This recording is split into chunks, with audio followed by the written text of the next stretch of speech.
चलिए जी, और किसी को कुछ पूछना है तो।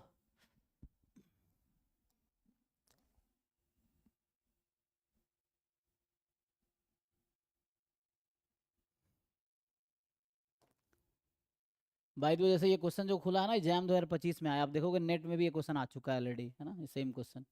तो कई बार क्वेश्चन है ना, अभी नेट का आप देखोगे मिलेगा अभी। तो इस तरह क्वेश्चन नेट में भी आए हैं। हम लोग ये वाला पेपर कल कर रहे थे। सो ये क्वेश्चन किसी से हुआ है कि नहीं हुआ है, देख लो। हो गया सर। हो गया ना। क्या ऑप्शन आया है? First and third. First and third, क्योंकि ये बहुत आसान क्वेश्चन है ज्वाइंट डिस्ट्रीब्यूशन का। जिसको बेसिक आता है उससे हो जाएगा। और जिनको नहीं आता है तो आप बोलोगे तो मैं सॉल्व कर दूंगा, वरना मैं मान लूंगा कि सबका हो गया है, क्योंकि कोई बच्चा तो यहाँ है नहीं, सबने। आप जो नेट की तैयारी करो सबने एमएससी कर रखा होगा, तभी तैयारी कर रहे हो। ये चीज़ है। ये एमएससी कर रहे होगे। और फिर भी एमएससी करके भी ये सब नहीं आ रहा तो वापस बीएससी में एडमिशन ले लो, तैयारी करना शुरू करो।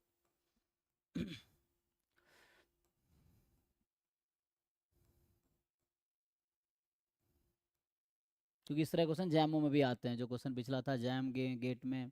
बीएससी में नॉर्मल क्वेश्चन वो बीएससी का है।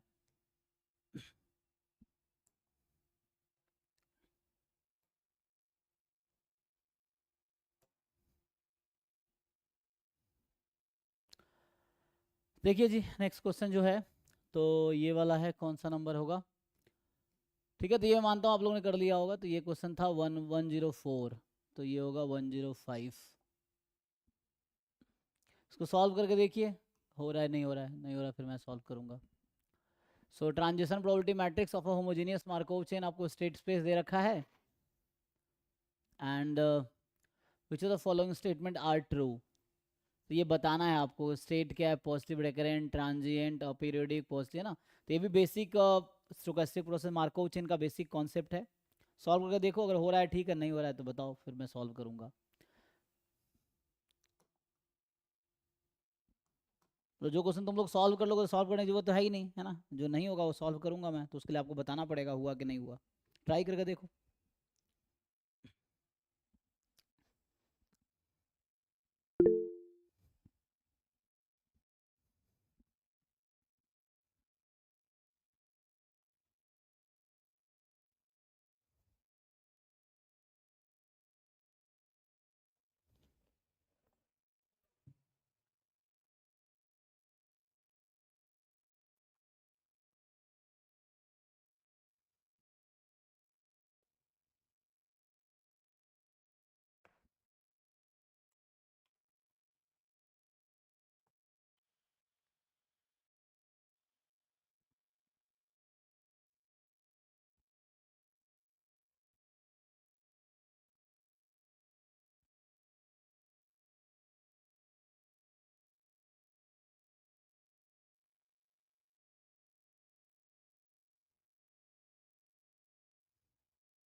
कुछ आया जी?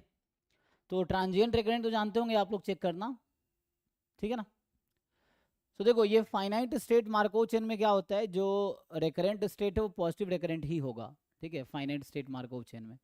तो आप चेक कर लो, रिकरेंट स्टेट है तो पॉजिटिव रिकरेंट ही होगा। उस ट्रांजिएंट है ना, ट्रांजिशन डायग्राम बनाओ। आई थिंक ये भी इजी है, सॉल्व करूँ या आगे बढ़ूँ?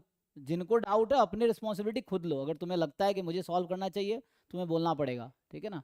जिनका हो गया मैं उनके हिसाब से आगे बढ़ूंगा, मैं मान लूंगा बाकी का भी हो गया होगा, ठीक है।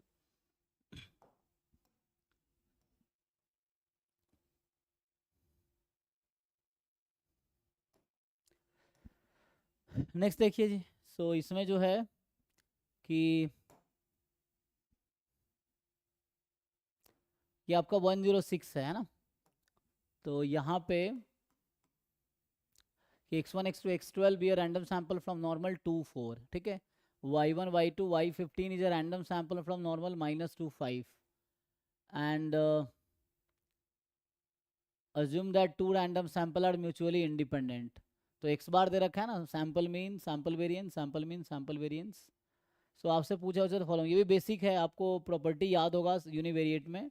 जैसे x बार तो क्या हो जाता है, normal mu sigma square by n, और एक ये वाला प्रॉपर्टी है n-1 S square by sigma square. ये तब होता है जब नॉर्मल डिस्ट्रीब्यूशन में ना, चेक करो। तो ये प्रॉपर्टी है, इसके अकॉर्डिंग मुझे लगता है काम हो जाएगा। आई थिंक इस पर ट्राई करके देख लीजिए, क्योंकि दोनों सैम्पल इंडिपेंडेंट है ना। So both sample are mutually independent, तो यू कैन वर्क डायरेक्टली। तो ये दोनों थ्योरम ना उसमें लगाओ, सेम चीज़ है, उसके लिए भी है, वाई के लिए भी सेम वर्क करेगी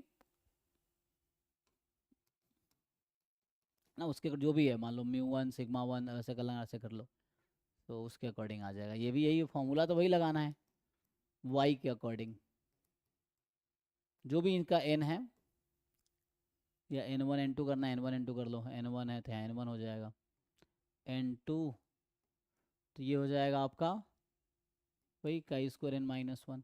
सो ये हिंट है, इसके अकॉर्डिंग आई थिंक ऑप्शन आ जाएगा, देख लीजिए।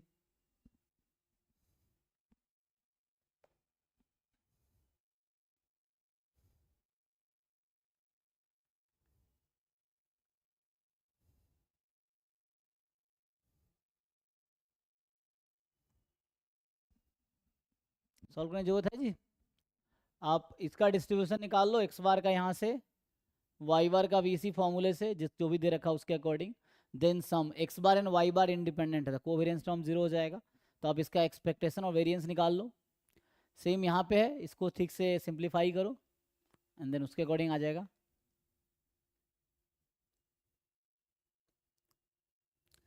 यहाँ वो डिवाइड कर देना है, तो आप जानते होंगे प्रॉपर्टी कि chi square m upon m upon chi square n upon n, और ये दोनों रैंडम वेरिएबल अगर इंडिपेंडेंट है तो ये क्या बन जाता है, एफ एम एन। तो ये यहाँ यूज़ हो जाएगा, और ये भी सिंपल है, आप डिस्ट्रीब्यूशन ऑफ दिस क्वांटिटी, तो ये आप एक जानते होंगे,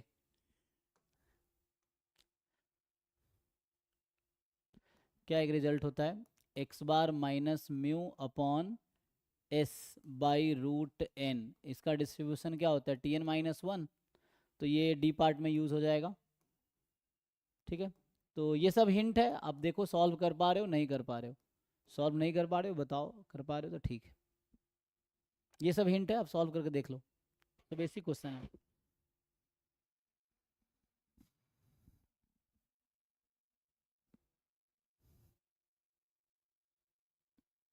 ओके जी।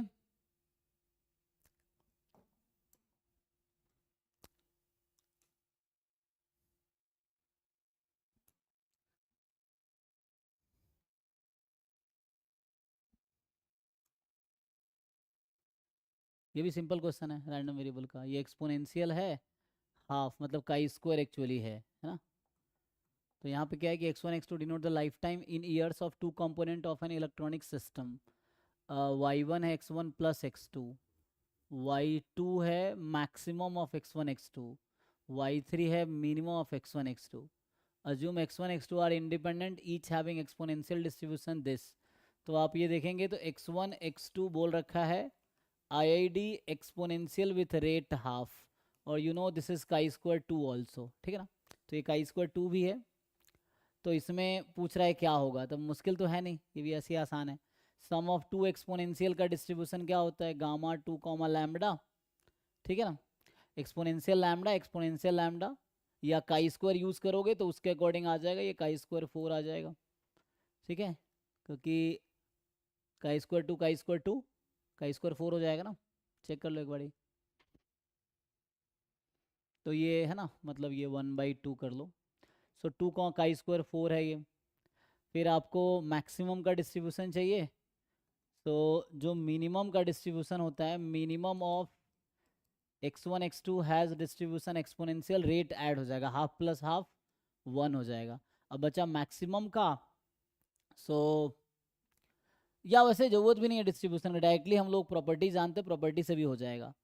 जानते हो प्रॉपर्टी आप लोग, जो एक प्रॉपर्टी है कि maximum of x1 comma x2 जैसे है मोर देन, ठीक है, तो मैक्सिमम के लिए क्या आएगा यहाँ, less than some quantity, let's जैसे यहाँ पे मान लो अभी k कर देता हूँ। So if and only if x1 is less than k and x2 is less than k, ये यूज़ कर लो। And similarly minimum of x1 comma x2 ये आ जाएगा हमारे पास मोर देन k। तो इफ एंड ओनली इफ, तो ये वाला प्रॉपर्टी यूज़ कर लेना, तो ये सब जो थ्योरम की जरूरत नहीं पड़ेगी y2 y3 में।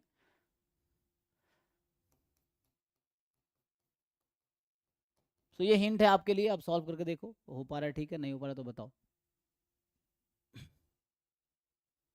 ये सब मतलब आसान क्वेश्चन है, बेसिक बीएससी लेवल के क्वेश्चन हैं, ये जितने अभी आज हमने क्वेश्चन देखे हैं ये सब बीएससी लेवल के क्वेश्चन हैं, बीएससी या जैम गेट के क्वेश्चन बेसिक, उसमें बहुत ज़्यादा कुछ कॉन्सेप्ट नहीं चाहिए। और नहीं भरा तो आप पूछो, फिर मैं सॉल्व करूँगा, वो चीज़ है, मुझे लगता है ईजिली सॉल्व हो जाएगा, ठीक है। ये यूज़ करो आप पार्ट बी और सी में। और आपको आइडिया होगा, यहाँ से मैं आपको एक और चीज़ बताऊँ, तो ये जो यहाँ पे ये कह रहा है variance of y2 plus y3, so y2 plus y3 आप इजीली समझ सकते हैं ये x1 प्लस x2 हो जाएगा, ठीक है।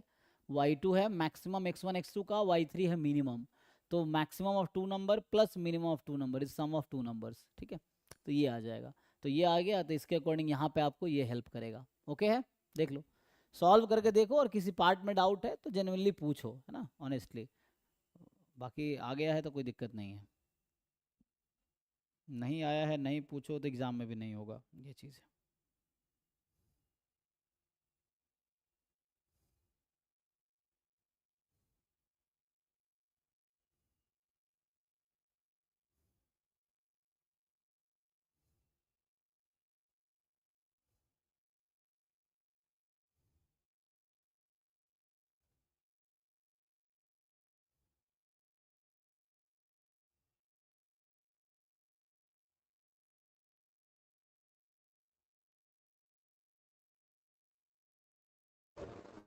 सर मींस जो फोर्थ ऑप्शन है उसमें वेरिएंस 16 आएगी।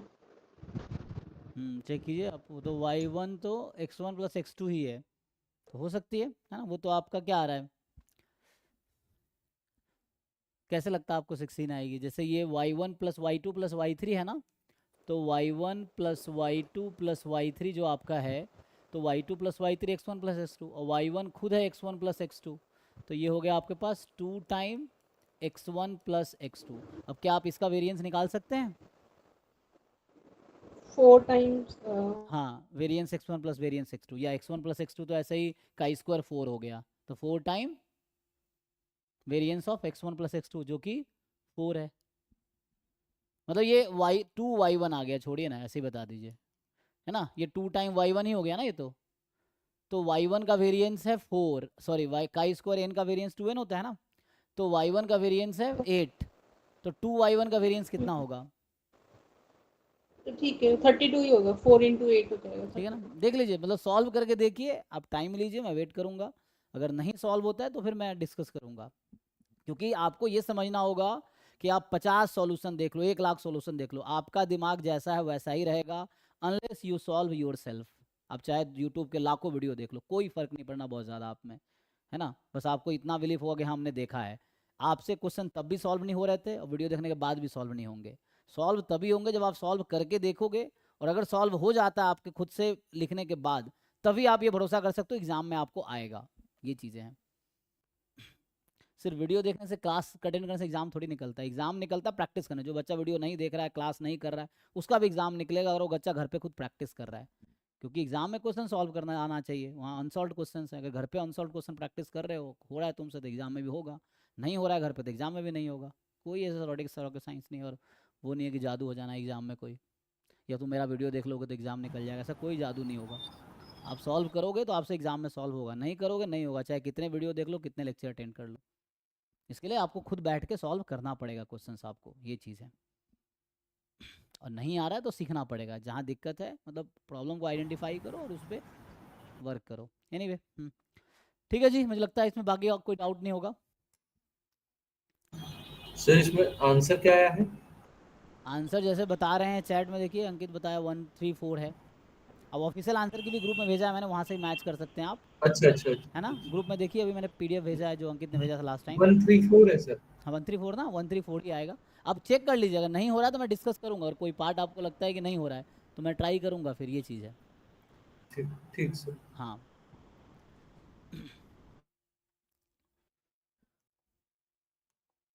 ठीक है, जैसे इन्होंने बताया तो इसमें 134 सही आएगा, मतलब जैसे बच्चों ने बताया उसके अकॉर्डिंग। ठीक है, सो आप ये अप्रोच भी यूज़ कर सकते हैं, डिस्ट्रीब्यूशन भी यूज़ कर सकते हैं यहाँ से भी। तो y2 है ना, y2 plus y3 actually y1 के इक्वल है। तो यहाँ से आप बाकी अगर करना चाहें तो डिस्ट्रीब्यूशन ऑफ y3 आ जाएगा। ठीक है जी।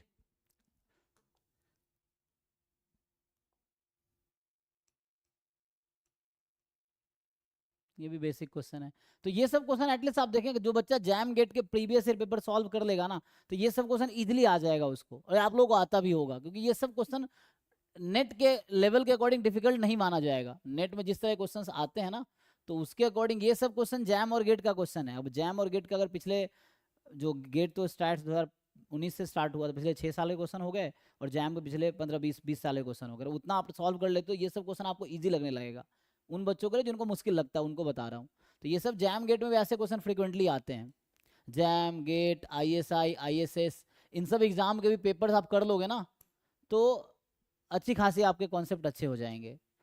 मतलब है ना, क्वेश्चन प्रैक्टिस करने के लिए, जैसे जैम का पेपर है, गेट है, नेट तो आप अगर कर ही रहे हैं, नेट की जो तैयारी, तो नेट तो करना ही है।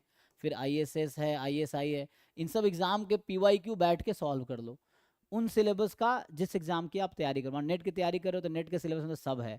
इसका पूरा सिलेबस है, इसका पूरा सिलेबस है ना, इनका बस देख लेना। ISS में कुछ एक्स्ट्रा भी है, तो मतलब you just solve those questions from different PYQs जो आपके सिलेबस का हो। अब आपको पता आप किस एग्जाम की तैयारी कर रहे हैं, तो उसके अकॉर्डिंग आप बैठ के प्रैक्टिस कीजिए। तो ये सब कर लेंगे, क्योंकि एग्जाम का एक स्टैंडर्ड लेवल है। एग्जाम में अच्छे अच्छे क्वेश्चन आते हैं, किताबों में बेसिक क्वेश्चन होता है, फंडामेंटल अंडरस्टैंडिंग वाला वो है, लेकिन एग्जाम में थोड़े स्टैंडर्ड क्वेश्चन आते हैं, क्योंकि वो चेक करता है आपका लेवल क्या है। ये चीज़ है, ट्राई कीजिए, बताइए।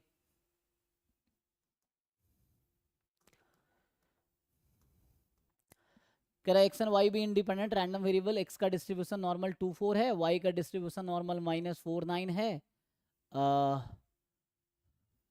5 1 0.8413 है, 5 2 दे रखा है, 5 3 दे रखा है, जहाँ कैपिटल 5 डिनोट कर रहा है CDF ऑफ नॉर्मल 0 1। कर रहा है which of the following statement is true ना। बहुत बेसिक नहीं है, मतलब जिनको ज्वाइंट डिस्ट्रीब्यूशन आता है, बाईवेरिएट डिस्ट्रीब्यूशन का कॉन्सेप्ट पता है, वो कर लेगा। ट्राई करके देखिए, तो फिर बताइए नहीं हो रहा है तो। ये है, यू ट्राई एंड टेल, है ना, ये है।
हो गया जी। तो 2 3 आ रहा है इन दोनों बच्चों का।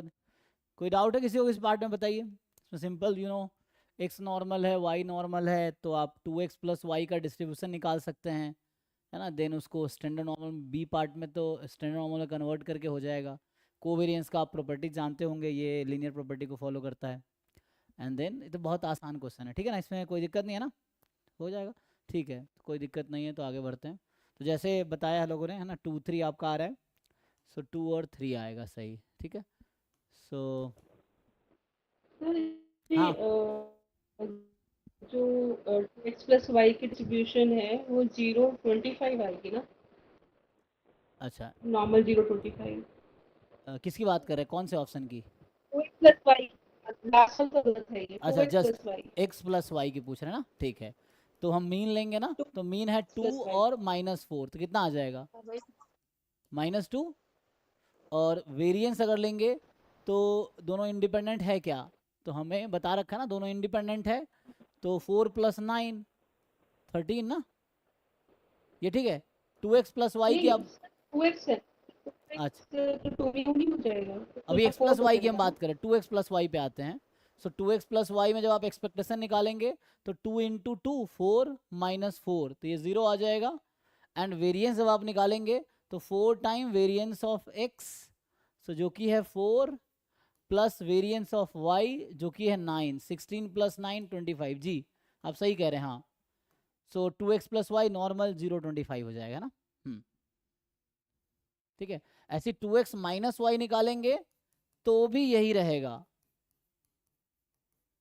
सॉरी ये कह रहा हूँ, यहाँ मीन क्या आएगा, मीन में डिफरेंस आएगा ना, सॉरी वेरिएंस वही रहेगा, मतलब वेरिएंस इसका सेम होगा ना, ठीक है। लेकिन मीन चेंज हो जाएगा, राइट। तो एक्सपेक्टेशन, क्योंकि यहाँ पे 0 नहीं है ना, सो एक्सपेक्टेशन यहाँ पे है 2 × 2 माइनस ऑफ -4, तो ये 8 हो जाएगा, ओके। ठीक है ना, क्योंकि 0 0 जब रहता है तो वैसा 0 रहता है, यहाँ पे एक्सपेक्टेशन 0 नहीं है ना एक्स वाई का, तो यहाँ से वेरिएंस सेम रहेगा, बिकॉज ऑफ बीच में माइनस प्लस से वेरिएंस को फर्क नहीं पड़ेगा, क्योंकि स्क्वायर हो जाता है ना, इसीलिए सही है ये। तो ये 8 25 होगा, ठीक है,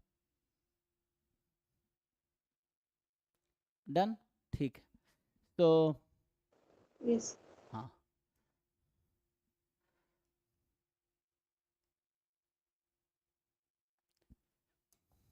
ये सब भी है ना, तो ये सब जो क्वेश्चंस अभी हम देख रहे हैं इस पेपर में, ये सब जैम गेट के जैसा ही है, मतलब जैम गेट के जो PYQs अगर आप वो सॉल्व ढंग से कर लेते हैं तो ये सब आप इजीली कर लेंगे।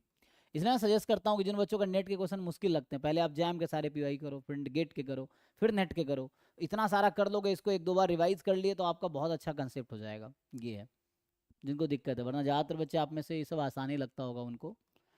ठीक है, देखिए कि x1 x2 xn जो है रैंडम सैंपल है, यूनिफॉर्म -θ 2θ का, एंड थीटा मोर देन 0 है। अब आपको यहाँ पे x बार x1 xn दे रखा जो हम जानते हैं। सो कह रहा है कौन सा स्टेटमेंट ट्रू है, MLE निकालना है, MME निकालना है। तो ये क्वेश्चन MLE और MME पे है, ये भी आसान क्वेश्चन है, ट्राई करके देखिए, और नहीं हो रहा तो बताइए।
इसमें एक तो थर्ड करेक्ट है। थर्ड करेक्ट है। और सर फर्स्ट और सेकंड में डाउट है सर। तो एमएलई कैसे निकालते हैं? देखिए, जब हम लोग लाइक्लीहुड फंक्शन लिखेंगे तो लाइक्लीहुड फंक्शन में आप क्या लिखते हैं? I from 1 to n PDF of x i. तो product i from 1 to n। अब ये माइनस थीटा टू थीटा है तो इसका पीडीएफ क्या आएगा? 1/3 थीटा। इसकी पावर मतलब, अच्छा ये हटा दो अब, सीधा सीधा n बाद में हो जाएगा। तो 1/3 थीटा की पावर n आएगा। लेकिन यहाँ सपोर्ट में थीटा भी तो है क्योंकि ये थीटा का फंक्शन है। सो सपोर्ट में थीटा क्या है कि ईच एक्स आई जो है वो माइनस थीटा और 2 थीटा के बीच है। तो हमें थीटा में इंटरेस्ट है, तो minus theta less than equal to each X I for all I and 2 theta is more than X I. Equality लगाओगे कोई दिक्कत नहीं है, for all I. So this will imply minus theta is less than equal to first order statistic and this will imply 2 theta is more than equal to nth order statistic. मतलब 2 theta each X आई से larger है तो maximum से भी larger होगा। वही वाला property जो यहाँ लिखा था ना, यही प्रॉपर्टी लग रहा है। ये जो अभी यहाँ मैंने लिखा था ना, ये प्रॉपर्टी लग रहा है वहाँ पे कि जैसे ऐसा है तो ऐसा हो जाएगा और ऐसा है तो ऐसा हो जाएगा। ठीक है, तो यही लगा रहे हैं हम लोग एन के लिए। यहाँ 2 के लिए था, ये एन के लिए कि ईच एक्स आई माइनस थीटा से बड़ा है तो मैक्सिमम ऑफ एक्स आई भी माइनस थीटा से बड़ा होगा। ईच एक्स आई छोटा है टू थीटा से, सो सॉरी यहाँ मिनिमम था ना, मिनिमम ऑफ एक्स आई भी छोटा होगा ना, बड़ा होगा। एंड देन यहाँ पे ईच एक्स आई छोटा है टू थीटा से, maximum of x I will be less than 2 theta. वही बात थ्योरम यूज हो रहा है। तो यहाँ से हमें थीटा का रिजल्ट चाहिए। सो यहाँ से एक ये समझ आया कि ये समझ आया, इसको और ठीक करते हैं। तो यहाँ से आएगा थीटा अगर माइनस से मल्टीप्लाई कर देंगे so more than equal to minus of first order statistics. यहाँ से आ जाएगा theta more than equal to nth order statistics upon 2। अब फिर से वही प्रॉपर्टी लगाइए जो अभी दिखाया था ना मैंने कि थीटा इससे भी बड़ा है, इससे भी बड़ा है, theta more than something k1, theta more than k2। तो आएगा theta more than equal to maximum of these two numbers. ठीक है, सो ये आ गया। तो इसका डोमेन आ गया। मान लो इसका नाम अगर मैं टी रख दूं, मान लो theta more than equal to T, T हमने इसका नाम रख दिया तो ये इसका डोमेन हो गया। थीटा का क्या था? More than zero. तो जीरो से नहीं, टी से इन्फिनिटी ना, क्योंकि more than equal to T है।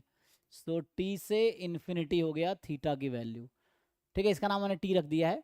तो ये डोमेन है। अब आपको क्या देखना होता है? अभी मैं लाइक्लीहुड फंक्शन लिख दिया। एमएलई क्या होता है? The value of theta that maximises likelihood function. अब ये कैलकुलस का क्वेश्चन है। मान लीजिए कि ये फंक्शन है और ये डोमेन है। इस इंटरवल में थीटा की वो वैल्यू बताइए जहाँ पे ये लार्जेस्ट वैल्यू अटेन करता हो। तो ये डिक्रीजिंग फंक्शन है तो थीटा की स्मॉलेस्ट वैल्यू लाइक्लीहुड फंक्शन की लार्जेस्ट वैल्यू देगी। सो स्मॉलेस्ट वैल्यू थीटा क्या है? T. So theta is equal to T is MLE. तो मतलब theta is equal to maximum of minus of first order statistics this upon 2, this is mle। Check कीजिए सही है। तो ये बी वाला आ जाएगा।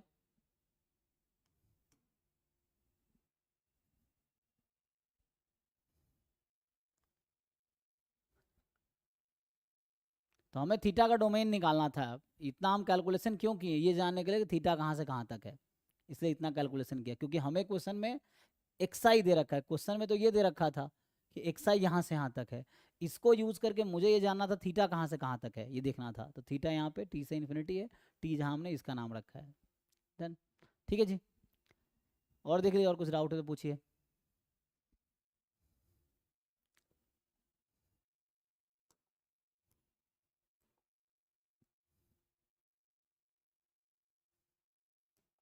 ये आपने पढ़ा होगा क्या? बसूज इनइक्वालिटी, बसूज थ्योरम, उसके बेस्ड कुछ है, देखिए ट्राई करके।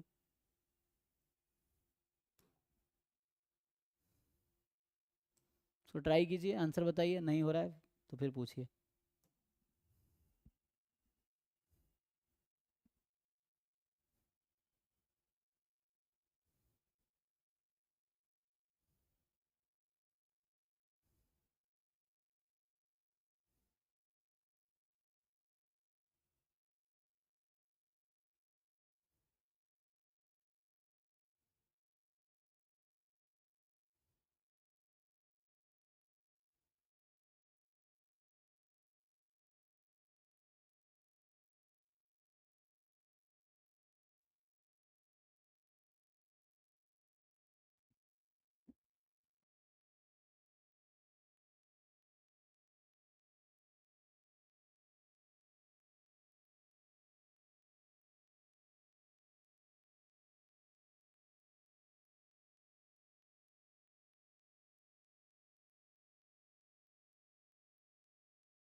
हो गया जी।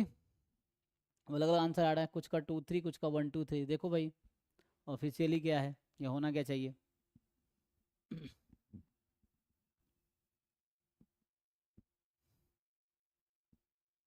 है ना, ऑप्शन 1 और 3 डिफरेंट है, ध्यान से देखना आप, है ना।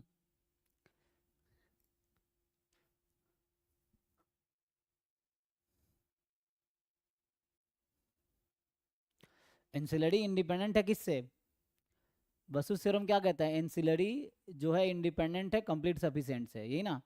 तो यहाँ पे क्या है डिस्ट्रीब्यूशन, यूनिफॉर्म जीरो थीटा है, nth order statistics complete sufficient होगा। तो ये कंप्लीट सफिशिएंट है और ये एंसिलरी हो जाएगा।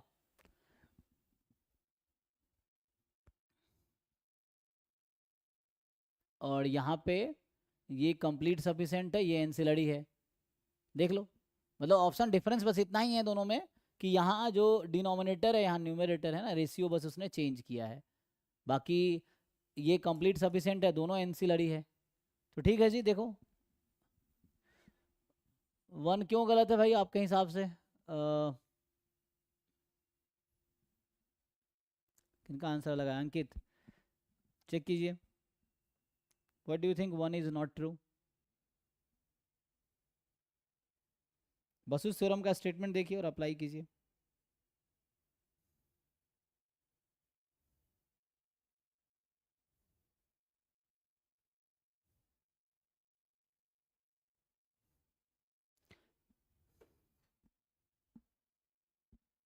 किसको डाउट है अभी भी, ठीक है ना, क्योंकि ये आपका कंप्लीट सफिशिएंट है और this upon this and this upon this both are ancillary, तो इसीलिए ठीक है। ये दोनों भी independent, ancillary complete sufficient, ancillary complete, दोनों सही है, बस उससे डायरेक्टली आ जाएगा। यही अब आप यहाँ पे काम करेंगे, यहाँ पे मुझे ऐसा लाना है कि एक्सेंट है ना, तो इसके साथ काम करो, ये और ये इंडिपेंडेंट है तो इससे हो जाएगा। तो आप इन दोनों को यूज़ करेंगे ना कि दोनों इंडिपेंडेंट है, तो इंडिपेंडेंट में क्या होता है, मान लो ये T1 है ये T2 है, जस्ट समझने के लिए। तो expectation of T1 into T2 is equal to expectation of T1 expectation of T2, put कर दो इजिली आ जाएगा। तो किसको रखना है लेफ्ट साइड में, सो यहाँ पे T2 को रखना है, तो T1 इधर बुला लो, तो यहाँ आ जाएगा expectation of T1 into T2 upon expectation of T1, so this is expectation of T2 आ जाएगा। ठीक है, सो ये पुट कर लो, ये सीधा सीधा ऑप्शन आपको 2 देगा। ठीक है, ये T2 ये हमारा था, एंड T1 T2 करोगे तो जस्ट आ जाएगा x1, एंड देन T1 में xn है। ठीक है, तो ये 2 भी सही है, तो 1 2 3 ओके है। बाकी इसमें लॉग की प्रॉपर्टी लगाओ, log a minus log b है ना, उसके अकॉर्डिंग यू कैन सी। तो क्या आएगा ये, अगर यहाँ लगाएंगे तो log x1 upon x1 plus xn, और यहाँ है x1, तो इसको डिवाइड कर दोगे x1 से तो फिर से ये कंप्लीट सफिशिएंट होगा log के साथ, और इधर nth है, तो function of complete sufficient will be independent of, sorry ये एंसिलरी होगा ना, इसमें डिवाइड कर देंगे x1 से तो ये हो जाएगा 1 अपॉन, ठीक है, 1 प्लस xn अपॉन x1, तो इसका ln है, so function of ancillary statistics is independent of this, तो इन दोनों का कोवेरिएंस 0 आएगा, नेगेटिव तो नहीं आएगा। ठीक है, किसी को कोई है पूछिए। ठीक है, 1 भी सही है। सो डायरेक्ट बसु थ्योरम पे ये क्वेश्चन है, चारों पार्ट।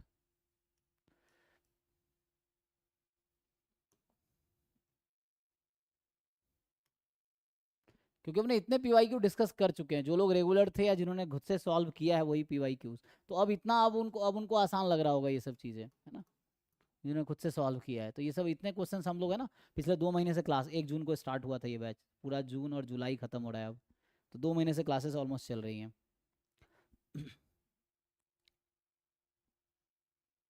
बताइए, UM निकालना है यहाँ पे,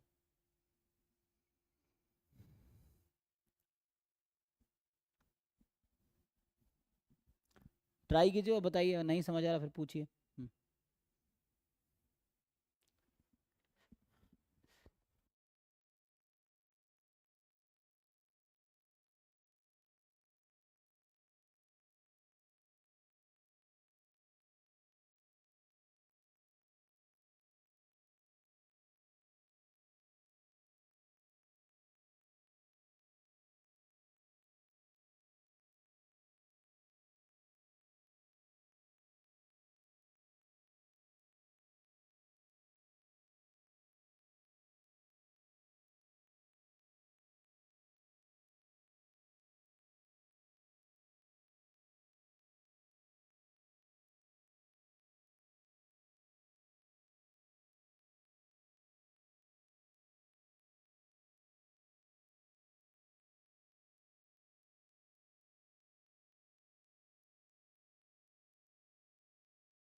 आया जी कि नहीं हुआ? मैं सॉल्व करूं?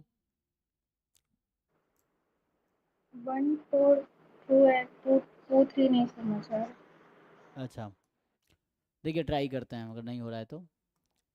सो इसमें कह रहा है कि आपके पास जो एक्साइज है x I exponential with rate theta है, ठीक है। एंड टी एन जो यहाँ इन्होंने दिया वो एक्स बार है, ठीक है। सो टी एन जो हमें दे रखा है वो एक्स बार ही है। Which of the following statement are true? So कह रहा है U M V U E of theta is this. So U M V U E कैसे निकालते हैं हम लोग? तो ये जो टी एन है ये एक्चुअली कंप्लीट सफिशिएंट एस्टिमेटर होगा। वो एक्सपोनेंशियल फैमिली वाला अगर आप थ्योरम जानते होंगे तो उससे पता चल जाएगा कि एक्स बार जो है कंप्लीट सफिशिएंट एस्टिमेटर। क्या करते हैं एक्सपोनेंशियल फैमिली में? तो पीडीएफ है ना को आप, ये तो खुद उस फॉर्म में है। सो ई की पावर लॉग ले लेते हैं, E X P of log of PDF. तो ये है ई एक्स पी लॉग लेंगे पीडीएफ का, तो लॉग थीटा और माइनस थीटा एक्स। तो यहाँ से क्या समझ, अब थीटा और एक साथ में है तो समेसन एक्स आई कंप्लीट सफिशिएंट है, तो एक्स बार भी होगा, वन वन फंक्शन है उसका। तो one one function of complete sufficient estimator is complete sufficient. तो एक्स बार कंप्लीट सफिशिएंट हो गया। अब आप यहाँ पे लगा सकते हैं थोड़े से दिमाग कि क्या कर सकते हैं हम लोग। तो ये जो टी एन है या समेसन एक्स आई लेकर चलना तब भी कोई दिक्कत नहीं है ना। एन टी एन इसलिए इसने लिख रखा है, तो एन टी एन क्या होगा? समेसन एक्स आई होगा। ठीक है, समेसन एक्स आई को ही लेके चलते हैं। सो जो एन टाइम टी एन है जो कि समेसन एक्स आई है वो भी कंप्लीट सफिशिएंट एस्टिमेटर है, कोई दिक्कत नहीं है, ठीक है, क्योंकि यहाँ एन टी आई है ना। तो सिंपल आपको क्या करना है, ये तो आई थिंक रिजल्ट भी है लेकिन आप प्रूव करके दिखा देता हूँ कैसे आता है। सो एन टी एन जो है समेसन एक्स आई कंप्लीट सफिशिएंट एस्टिमेटर है। अब क्या करेंगे आप, तो जी ऑफ टी एन, या है ना, या जस्ट वैसे भी कर सकते हैं, या एन टी एन कुछ नाम दे दो आप, मान लो मैं वी एन बोल देता हूँ अभी के लिए। तो वी एन अगर कंप्लीट सफिशिएंट है तो हमें क्या ढूंढना है, अभी के लिए मान लिया अपनी मर्जी से है ना, या एस एन बोल दें, एस एन बेटर है। तो वी एन की जगह हम एस एन कर देते हैं। सो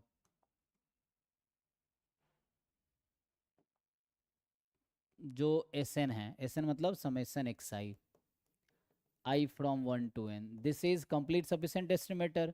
तो बाय लेमन सेफी थ्योरम क्या कहता है कि जी ऑफ एस एन आपको ढूंढना है जिसका एक्सपेक्टेशन थीटा के इक्वल आ जाए।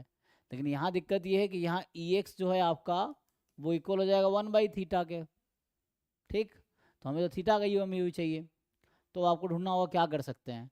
तो आप एस एन का डिस्ट्रीब्यूशन निकालेंगे, क्या आएगा यहाँ से। अगर मैं पूछूं ये जो एस एन लिखा है मैंने, summation x I I from 1 to n, ये गामा एन कॉमा थीटा हो जाएगा, ठीक।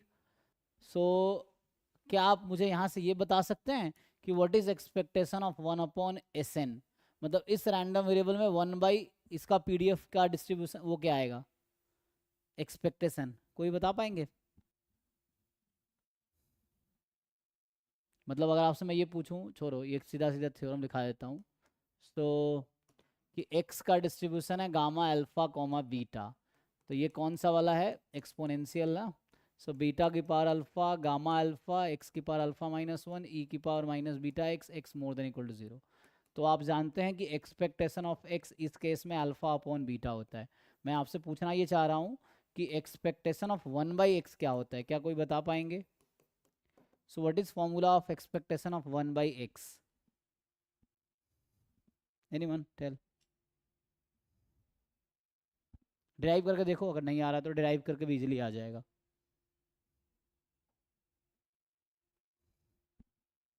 किसी को याद नहीं है?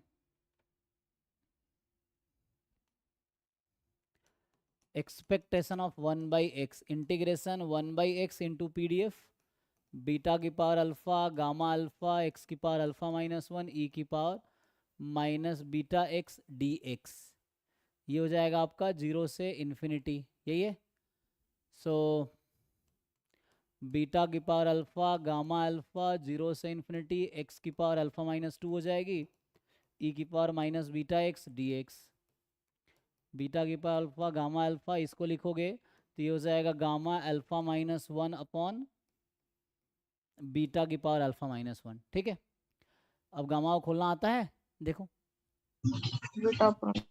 ठीक है ना। तो अगर ऐसे ओपन करेंगे तो ये पूरा इसके पावर कैंसिल करेगा, बीटा बचेगा यहाँ पे, और इसको लिखेंगे अल्फा माइनस 1 इंटू दिस, तो ये आ गया। तो फॉर्मूला आ गया बीटा अपॉन अल्फा माइनस 1। तो ये आपको याद रखना है, तो यही आगे यूज़ होगा। ठीक है, क्योंकि गामा अल्फा को हम लिख सकते हैं, ये तो यहाँ क्या बचा हुआ है, beta gamma alpha minus 1, gamma alpha minus 1 लिख सकते हैं alpha minus 1 of gamma alpha minus 1। तो ये और ये कट गया, तो ये बचा। ठीक है, सो यही यहाँ पे यूज़ कर लीजिए। सो इस वाले पीडीएफ के according beta upon alpha minus 1, तो ये हो जाएगा, यहाँ बीटा क्या है, so beta upon alpha minus 1, ये आ गया। ठीक है, पीछे मैंने प्रूव किया, उसको यूज़ कर लिया। तो यहाँ से ठीक से अगर आप लिखेंगे तो क्या आ जाएगा, expectation of n minus 1 upon S N is theta, and S N is nothing but n time T N. ठीक है, तो यहाँ से ये समझ आया, therefore n minus 1 upon S N, मतलब n minus 1 upon n time T N, this is U M V U E of theta by Lehmann Scheffe theorem. ये ठीक है, देख लीजिए। तो ये फर्स्ट पार्ट का मैंने प्रूफ लिख दिया आपके लिए। तो फर्स्ट पार्ट ओके है, अब बाकी पार्ट देखिए, और कौन सा पार्ट चेक करना है मुझे।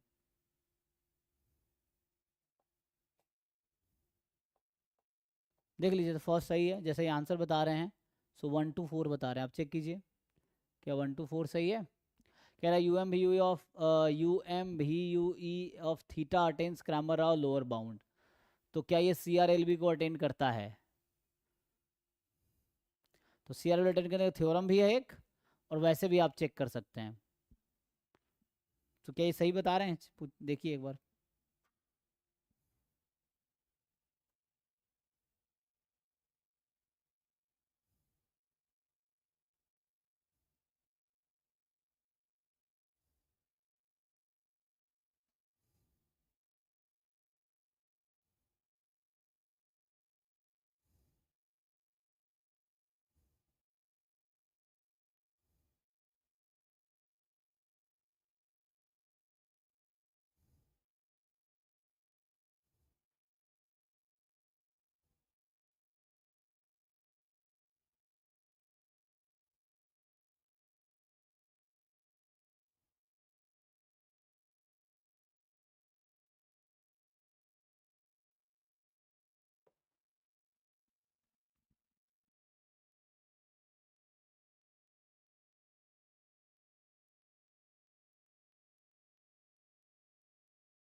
तो इसको कैसे, बाकी तो हो जाएगा ना कंसिस्टेंट एस्टिमेटर। तो ये क्या कहना चाह रहा है, आप वैसे भी देख सकते हैं कि सी आर एल भी आप ये तो निकाल सकते हैं, तो एक थ्योरम है, एक थ्योरम आपको मैं लिखाऊँ इस ऑप्शन के लिए। तो या तो एक है ना, ये कहना चाह रहा है कि जो वेरिएंस है, ये जो सी ऑप्शन कहना चाह रहा है कि वेरिएंस ऑफ ये जो क्वांटिटी है n minus 1 n T N, ये इक्वल होगा C R L B of theta के। सो आपको निकाल के, ये तो एक तरीका है कि आप दोनों फाइंड करो, ये भी एक तरीका। दूसरा एक थ्योरम भी है जो ये बता देता है। सो एक तो आप ये चेक कर सकते हैं कि सी आर एल बी निकालिए, जो इसका फॉर्मूला है ना, तो उसके अकॉर्डिंग थोड़ा आपको टाइम लग सकता है। क्या होता है, तो ये जी डैश थीटा का whole square, so 1 upon minus of expectation of double derivative of log likelihood function, ये फॉर्मूला है ना सी आर एल बी का। तो इस तरीके से जाओ कि आप ये निकालो, तो लॉग लाइक्लीहुड फंक्शन, फिर उसका डबल डेरिवेटिव, फिर एक्सपेक्टेशन, फिर माइनस लगाओ। तो ये कर सकते हो, ये सी आर एल भी आ जाएगा। वेरिएंस यहाँ निकालना मुश्किल तो है नहीं, यहाँ से n माइनस 1 का whole square upon n square, या एन एस है ना, तो एक काम करो n टी एन को एस एन बोल दो। सो ये होगा, बाहर आ गया, and variance of 1 upon S N, तो यहाँ से निकाल सकते हो जैसे यहीं पे लिखा हमने। अगर आपसे पूछ लिया जाए कि what is variance of x, तो ये आप जानते हैं अल्फा अपॉन बीटा स्क्वायर। चौथा आपसे पूछ लिया जाए what is variance of 1 upon x, क्या ये निकाल पाएंगे? देखिए, तो सिमिलरली उसी तरीके से आपको पहले, है ना, ये वेरिएंस ऑफ 1/x निकालने के लिए हमें क्या चाहिए होगा? एक्सपेक्टेशन ऑफ 1/x का whole square minus expectation of 1/x फिर इस पूरे का स्क्वायर। तो ये तो निकालना, ये तो हमें पता है पहले से, ये तो निकालना पड़ेगा। तो ये बिल्कुल उसी तरीके से आ जाएगा। क्या आएगा? तो इससे कर सकते हैं। तो आप ये कैलकुलेट कर लीजिए यहाँ से, देख लीजिए जी, and then you can decide. ठीक है, जैसे बता रहे हैं। सो आप दोनों चेक कीजिए, दोनों डिफरेंट आएगा तो इसलिए गलत हो जाएगा। तो आपके पास ऑप्शन है। और एक डायरेक्ट थ्योरम भी है जो चेक कर सकते हैं, है ना। वो थ्योरम क्या है? अगर मैं आपको वो थ्योरम लिखाऊं तो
तो इसमें मैं ये कह रहा हूँ कि आप इस रिज़ल्ट के बजाय आप थर्ड पार्ट में ये रिज़ल्ट भी यूज़ कर सकते हैं, जो एक थ्योरम है कि इसमें ये कहता है कि x1 x2 xn ये IID रैंडम वेरिएबल जिसका PDF fx है, जिसमें थीटा होगा। एंड ठीक है, जो भी उसका सपोर्ट, कुछ रेस्ट्रिक्शन है CRLB लगाने के लिए, वो रेस्ट्रिक्शन सेटिस्फाई करेगा। तो है ना, ये भी बोलता है कि द फैमिली जो है एफ थीटा एक्स, जहाँ theta belongs to big theta parameter space, है ना, सेटिस्फाइज है ना, एक कंडीशन है, कंडीशंस रिक्वायर्ड टू कैलकुलेट, है ना, CRLB या existence of CRLB।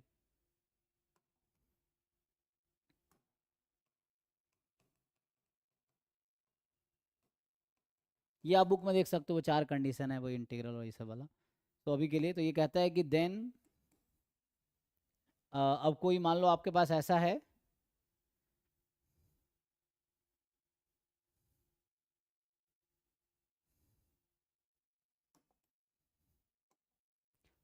Late T be an estimator, एक कोई एस्टिमेटर है ऑफ थीटा अभी के लिए, है ना, या जी थीटा लेना है, जी थीटा ले लो। तो ये बोलता है कि variance of T is equal to CRLB of g theta if and only if, ये if and only if condition है, ठीक है। इफ एंड ओनली इफ ये जो TX होगा एस्टिमेटर, है ना, तो ये T एस्टिमेटर है, T का मतलब क्या, TX। फंक्शन ऑफ एस्टिमेटर क्या होता है? Function of random sample that does not contain any unknown parameter, ठीक है। तो TX must be some phi x, sorry phi theta, है ना। तो phi theta plus k theta, हो सकता है दूसरे फॉर्म में आपको याद हो ये, डेल अपॉन डेल थीटा। अगर सिंगल पैरामीटर है तो D अपॉन D थीटा हो जाएगा, ठीक है। सो अगर सिंगल पैरामीटर में बात कर रहे हैं, so D upon D theta of log f theta x. अच्छा, तो ये लाइक्लीहुड फंक्शन है, log likelihood function. So log likelihood function, ठीक है, for all theta belongs to parameter space, ये है। अच्छा, यहाँ गया कुछ और भी है, फॉर सम लिखा होगा, एंड फॉर सम फंक्शन के थीटा, ठीक है।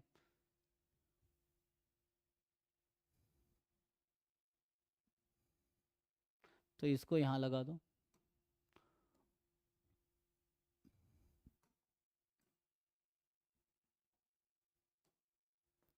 सो टी एक्स इक्वल होगा five theta plus k theta into this. अब ये भी थ्योरम वहाँ लगा सकते हैं, आप चेक कर सकते हैं ट्रू है कि नहीं है। तो जैसे मैं अगर ये लगा के बताऊँ आपको, so you just try this पिछले क्वेश्चन में। तो क्या ऐसा कोई एस्टिमेटर मुझे मिलेगा? तो ये देखिए टी एक्स उस क्वेश्चन के अगर थर्ड पार्ट में ट्राई करें तो अच्छा साई थीटा यहाँ पे क्या है, ये जी थीटा होगा, है ना, क्योंकि यहाँ पे मैं जी थीटा लिखा हूँ, वो ये साई थीटा है इसका एक्चुअली।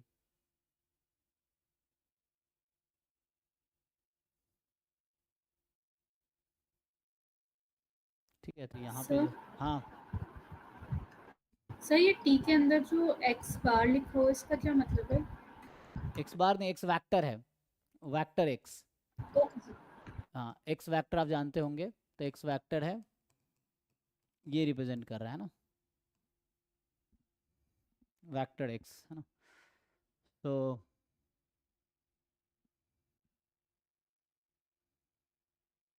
ठीक है, तो यहाँ पे अगर लगाएंगे तो जी थीटा आपके क्वेश्चन में कितना है, थीटा, है ना, प्लस के थीटा इंटू, तो आपको ये निकालना पड़ेगा लॉग लाइक्लीहुड फंक्शन का डेरिवेटिव निकालना पड़ेगा। तो इस क्वेश्चन में अगर आप देखेंगे तो ये कर रहे थे ना हम लोग। सो लाइक्लीहुड फंक्शन क्या आएगा इसका, लाइक्लीहुड फंक्शन होगा थीटा की पावर इन ई की power minus theta summation x i. So log likelihood function लिखेंगे, so n log theta minus theta into summation x i. इसको एक बार डिफ्रेंशिएट कर लेंगे, d upon d theta log likelihood function, तो इसको differentiate करना थीटा के रिस्पेक्ट में, so n upon theta minus summation x i, ये आ जाएगा। इसको पुट कर लीजिए वहाँ पे। So n upon theta minus summation x i, ठीक है ना, थीटा का डिफरेंशिएट करते हैं। सो ये हो गया। अब आपको देखना है फॉर सम के थीटा, फॉर सम का मतलब होता है at least there exist, there exist, है ना। तो ऐसा के थीटा क्या लोगे कि टी एक एस्टिमेटर हो जाएगा, आप खुद सोचो। सो व्हाट के theta you will consider so that this will become an estimator. Estimator क्या होता है, that must be free of any unknown parameter. तो आप के थीटा कुछ भी कंसीडर कर सकते हो, आप खुद सोचो कि ऐसा क्या के थीटा लेना चाहोगे जिससे ये थीटा से फ्री हो जाए, मतलब ये एस्टिमेटर बन जाए। So this is not a statistic for any के थीटा। आप के थीटा कुछ भी कंसिडर कर लो, ये स्टैटिस्टिक नहीं बनेगा, चेक कीजिए। या एटलीस्ट आप ये सोचो कि ये बनाना है आपको, आपका आंसर क्या आया था, ये आया था ना, n minus one summation x i, यही था, n minus one n T n summation x i. तो आप सोचोगे n minus one summation x i कब बन सकता है, ऐसा क्या लोगे के थीटा को ताकि ये ऐसा बन जाए, क्योंकि आपको पता है यूएम यू तो यही था।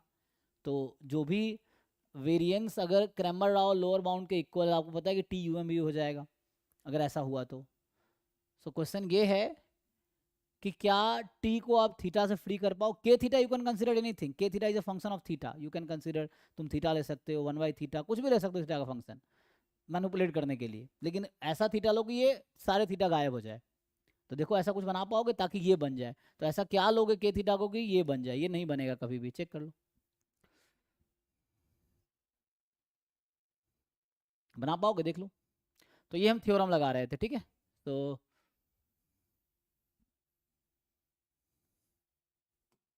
ये थ्योरम था, तो इससे भी लगाओगे तो भी हो जाएगा, वरना वैसे वहाँ से भी जा सकते हो। तो दूसरा तरीका ये है कि आप ये दिखा दो कि ये दोनों कभी इक्वल नहीं होगा, है ना। So you so these two are not equal, आप ये दिखा दो कि दीज टू आर डिफरेंट, है ना। सो आप ये दिखाओगे इसकी वैल्यू और इसकी वैल्यू डिफरेंट आएगी। सो ये भी, तो इसके लिए इस थ्योरम की ज़रूरत पड़ेगी। अब यहाँ रह गया ये वाला पॉइंट, क्या आप ये बता सकते हैं कितना आएगा। तो इसी में आपसे पूछा जा रहा है कि, तो मैं यहाँ लिख देता हूँ, ये इतना आ जाएगा, कैसे आएगा आप कर सकते हैं। तो इसको हटा देता हूँ अभी, ठीक है। अब मेरा पॉइंट ये है कि what will be expectation of one by x square. तो यही प्रोसेस चलता रहेगा, one by x square divide होगा तो यहाँ होगा बीटा की power alpha gamma alpha, x square से डिवाइड करेंगे, से एक्स की पावर अल्फ़ा माइनस टू की जगह अब अल्फ़ा माइनस थ्री हो जाएगा। ई की पावर माइनस सर बीटा उसकी वैल्यू जो है, हाँ उसकी value theta square upon 1 minus n का स्क्वायर n माइनस 2 आ रही है वेरिएंस का। कर सकते हैं। अच्छा वो आ रही, अच्छा आप ये निकाल लिए तो किसका वेरिएंस, इसका निकाल रहे हैं एस एन वाला। नहीं सर, वो जो आपने x लिखा है वहां, x का अल्फा बीटा में है ना। हाँ हाँ तो सर उसका बीटा स्क्वायर अपॉन, इसका आंसर ना फोर्थ पार्ट के बता रहे हैं आप। हाँ हाँ हाँ हाँ, जी beta beta square upon alpha minus 1 का स्क्वायर, एक minute, beta square upon alpha minus 1 का स्क्वायर हाँ, into into, alpha minus 2। Okay बाकी लोग चेक कर लीजिए क्या ये सही बता रहे हैं तो हो जाएगा, ठीक है अगर ऐसा है तो। बाकी हमें सॉल्व कर ही रहा था उसके अकॉर्डिंग आ जाएगा, ठीक है ना। पहले ये निकालेंगे फिर आप सॉल्व करेंगे तो ये बीटा की पावर अल्फ़ा गामा अल्फ़ा, फिर ये एक्स की power alpha minus 1 alpha minus 2 minus 1, so gamma alpha minus 2 upon beta की पावर अल्फ़ा माइनस 2। सिंप्लीफाई कर लो इससे कुछ आ जाएगा, फिर यहाँ पुट कर लें जैसे इन्होंने बताया। तो ये सब कुछ थ्योरम्स हैं जो आप इजीली कर सकते हैं,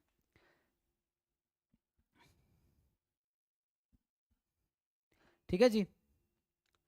तो इसको ट्राई कीजिए। तो अभी हमने आज कहाँ तक किया ट्राई, ये जो क्वेश्चन है हमने 1 1 ट्रिपल 1, तो इसमें आंसर आया 1 2 4, 3 नहीं होगा। इसमें कुछ कन्फ्यूजन है फिर से पूछो, अगर किसी को लगता है कुछ डाउट है तो आप पूछिए।